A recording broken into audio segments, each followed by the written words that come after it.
Rüyama bağladı, mutluluktu ağladım. Neredesin? Bitmesin buraya kadar mı sevgilim? Elveda diyen sen misin? Gitme dur sakın, acıyor içim sensiz.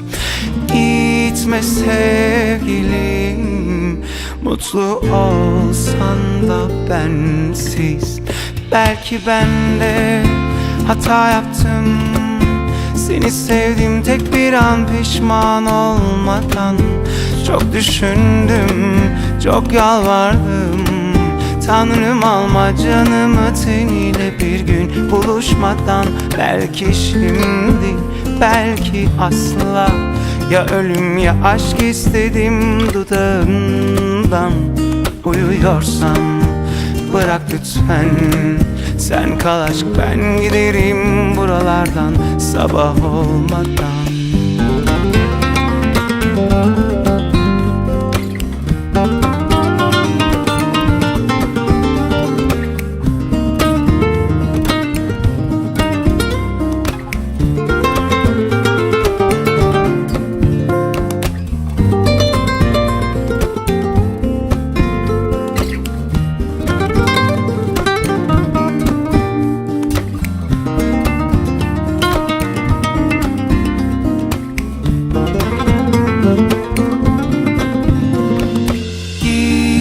Dur sakın, acıyor içim sensiz.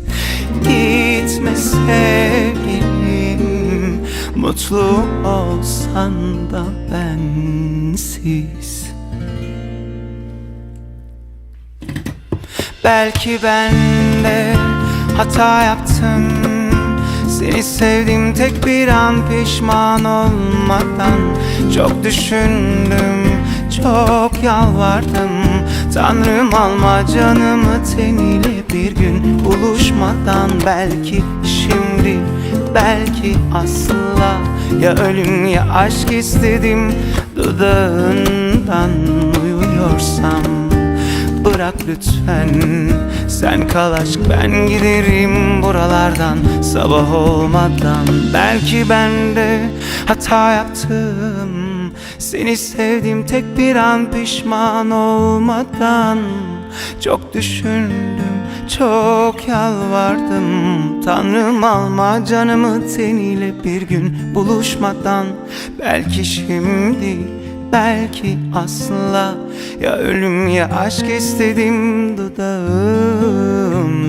Uyuyorsam bırak lütfen, sen kal aşk ben giderim buralardan sabah olmadan.